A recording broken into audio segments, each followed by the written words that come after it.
this is Alex from Alex and Drew. Just wanted to go ahead and let you guys know how my experience was in Mexico. So before I even get started on that, I want to thank A Slimmer Me for such an amazing time in Mexico. I was very, very, very blessed to have had such great team to take care of me. The nurses, the drivers, the coordinators, the doctors, everybody was wonderful. Everybody. And I have absolutely nothing wrong to say about that. I'm from Houston, Texas, and I flew to San Diego. From San Diego, I went ahead and crossed. They picked me up at the San Diego airport, and from there we were crossed over to Tijuana, where we went and we got everything started. My boyfriend stayed in a hotel while that day I went and I got my endoscopy done. I may have said that wrong. And everything came out great, thank God. And then right afterwards, I was in surgery and I had my procedure done. And my boyfriend said that the hotel that he stayed at was great over there, which was just a block from where I had my surgery and I stayed at. He could not stay with me overnight, but he did stay with me at the recovery house, and that place was also clean. Everybody there was friendly. They took great care of me. I felt like if I had my family, they're taking care of me. I'm glad with the decision that I made. I regret nothing whatsoever. The hardest part that I've had to go through since I've started this entire process was the 2-week liquid diet for pre-op. That was the hardest thing I've ever had to do. My diet consisted of strictly protein shakes and water. That's absolutely everything I was able to have, and that was the hardest thing that I had ever been through, physically and mentally. I thought mentally I was going to break at some point and just cry or get frustrated, but no, I kept myself very together, and I was able to cook for my family towards the end of it. At the beginning, it was a little hard, and my mom was very supportive during this. The second week, I started cooking a lot, and I would even go live on Facebook during my cooking, and I would sit down with the family and I would have my smoothie while they ate their breakfast or their. So I wasn't nervous, not even for the surgery or to cross over. I was actually really nervous when I boarded the plane. As soon as we boarded and the plane was in the air and we were done, I was not nervous at all. I was perfectly fine. I'm telling you, I was really nervous about the flight, but other than that, everything else, I just it was a smooth thing for me. I ended up getting my procedure done that day that I landed. I ended up getting it done in the evening time. I don't quite remember, but it was around that time when I started, when they started to prep me for surgery. And after that, I just remember going for the endoscopy. I may have said that wrong again. And then I came back. I woke up from the small sedation that I was under. And then they wheeled me right back over. And they said everything came out great. And they were going to get me ready for surgery. At that point, I just remember breathing one time. I closed my eyes and I don't remember anything until I woke up back in my room. And I woke up and my concern was, let me text my boyfriend and let him know that I'm okay. And the nurses were this awesome that my phone was right there where it was reachable for me, as if they knew that, okay, she's gonna need her phone when she wakes up. And I grabbed my phone and I remember my eyes were somewhat closed and I texted. It was like a blur. I still don't quite remember. I have to go back and see my text messages. But I believe I texted him that I was out and I was okay and I was just tired. But it was just like a blur. Sleepy. And then I didn't even feel no pain in my stomach. I really didn't. I think it's more of that sore pain. Later on throughout the night, I guess the medicine was wearing off. I remember every time the nurse would come in to check my blood pressure or my whatever she was checking, I would be like, I need pain medicine. And there she goes. It was, right on time, and she would give it to me. And that helped me, and that put me back to sleep. I was so nauseous the entire night right after surgery. I threw up so many times, I lost count.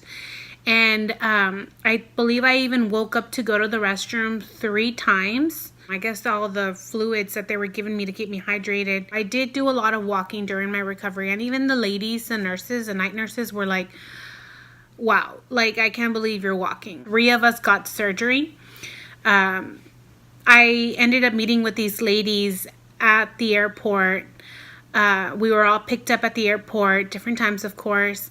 And we all crossed over together. And then the neighbor I had in my room with me, she had just gotten her surgery that morning. So when I got there and I was getting ready to get everything started, she had already had her surgery and she was in pain. And I remember seeing her and I said, that's going to be me. And sure enough, when she felt better, I was the one in pain and she was the one hearing me throw up. I ended up walking back and forth after going to the restroom, and then I would go back, lay down, go back to bed. And that was the process throughout the night. We were all going to get the leak test. Yes, we were going to go get the leak test done. So it wasn't in the same facility. So our driver took all of us to the facility, all 4 of us. I was looking crazy that day. That's why I don't have so much videos and pictures that I wish I would have taken more of, because I was in so much pain and I wasn't thinking about taking any pictures at that time. And when I say pain, it's really not pain, just I was so nauseous. Like, that was the worst part of this surgery for me, is I hate to throw up, and I had to just put it in my head that I'm going to be probably throwing up this entire day, because I was throwing up the entire night. So my driver gave me a little pan before we left the actual hospital, and I threw up in the car. I threw up again in the car. I was like apologizing to to the ladies that were also going to get a leak test done. And they were so nice, and they were like, no, don't worry about it. Like, I know what you mean. And then another lady's like, oh, I think I'm going to throw up. And it's not you. It's just, whatever liquids we have in us, the anesthesia, I'm not sure. And then, so we got to the doctor's office. We got the leak test done. Oh my goodness, that leak test was disgusting. I ended up throwing up again. And the lady's like, we had to drink a liquid, and the liquid looked like water. And I was so thirsty. We were so dry. So when I got to this leak test, I saw this cup of what I thought was water. And I was like, oh, is that water? And she's like, no. And I said, great. Then I knew automatically that this was not going to taste good. So, what I was thinking was true. I ended up taking half of the drink. And I can't even talk about it because my eyes water of how disgusting the drink was. A lot of people say that it tastes like hairspray, but no. Hairspray probably tastes better compared to this drink. It was just disgusting. So bad that the doctor said, if you don't drink it, you're going to have to come back and do it again. So I said to myself, get it together and get it done now. So as miserable as I was, I got myself together. I drank it. I kept breathing in and out, in and out, in and out, just, through my mouth. And then I didn't move, and she was looking down here with a machine, and I just kept breathing, and I kept ignoring what I had just drank. And I said, are you done? She said, yes. And that was that. I went to the restroom. I washed my mouth, but it was in my throat. It was disgusting, and all of us felt the same way. We were all disgusted by it. The driver was the one waiting to get all our results so he can take it back to the doctor and go from there. And he just saw me so miserable, and he was so kind. And then from there, we were driven to the recovery house, where we stayed there and nurses took care of us throughout the night, and we had our own room. All of us had our own rooms, and our spouses were able to stay with us, or our companions, whoever went with you. And that's where I met up with my boyfriend again. He took very great care of me, and the nurses took very great care of me. I mean, as soon as I got there, she's like, sit down, lay down. She tucked me in. She turned on the heater because it was cold over there. She's like, you want something to drink? And I said, yes. And she said, we have this, we have that. So I said, great, I'll take a Gatorade. The Gatorade, oh my goodness, was the best thing I've ever tasted. It was so good. So it was this little mini Gatorade, and I had a 2-ounce medicine cup that I had asked for, and I just poured some. So I had a timer, and every 15 minutes I was drinking 2 ounces slowly, and I was trying to catch up because I was so thirsty. I ended up asking for ice. After that, I had ice, and I chewed it up, and it wasn't making me full or anything. I wasn't getting sick with it, and I just kept chewing it. After that, I threw up just a couple more times after arriving at the recovery house, and then after that, I just got a lot of rest, and the nausea went away. And that night, I even took a shower, and she took out my IV, and it was the best shower ever. And I just got warm again, and I put on my pajamas, and I went back to bed, and I did walking, throughout that night as well. And it was great. It was a really great experience. I really do mean that. And even my boyfriend that was there with me, I was worried about him, and I was worried that he didn't have food to eat, and there were no walking restaurants around. But Uber Eats is really big in Mexico, at least in Tijuana. I mean, it's big over there. It's like the #1 thing. So he was able to have meals whenever he wanted, and he would just order it through Uber Eats, and they would deliver right to the door, and it was fast, and it was so much cheaper than you would think here in, the US, of course.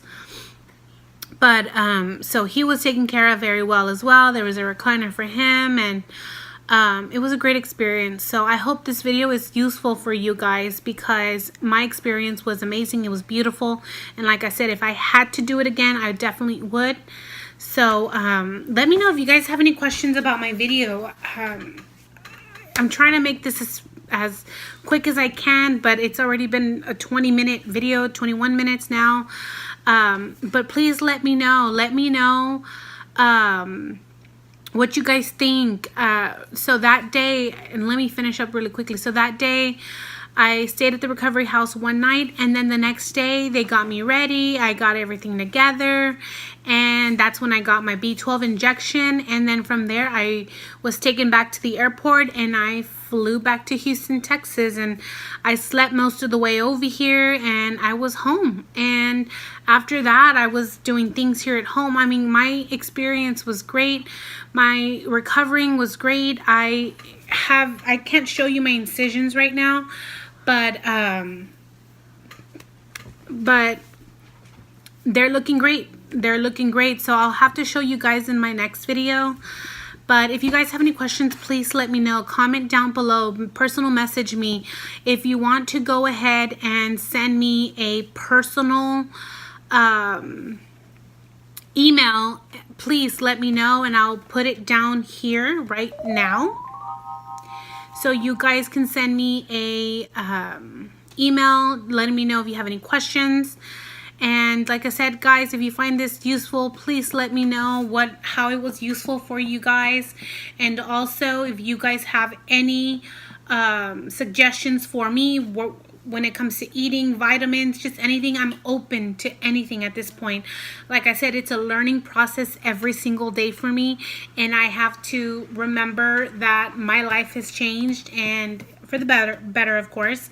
So just let me know if you guys have suggestions or anything else. But thank you guys so much for staying in, for watching, and you guys take very great care, and I will see you guys on my next video. Bye.